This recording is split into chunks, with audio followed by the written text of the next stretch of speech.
प्रेम से बोलिए शेरा वाली मैया की जय।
दया के देवी मैया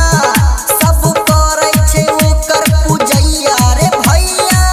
करे छे ओकर पूजैया तो छले दया के देवी मैया सब करे छे ओकर पूजैया रे भैया करे छे ओकर पूजैया तमारले महिषासुर का मैया माई दुआरिया अइलैना तमारले महिषासुर के मैया माई दुआरिया अइलैना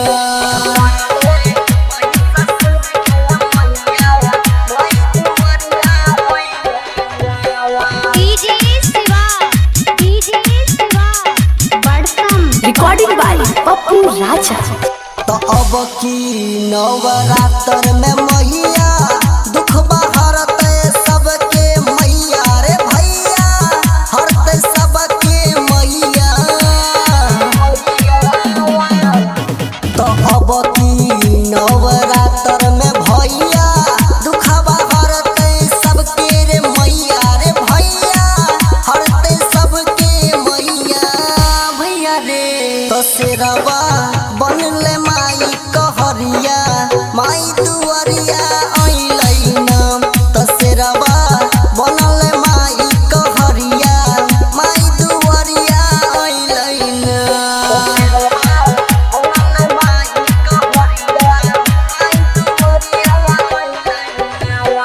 डीजे शिवा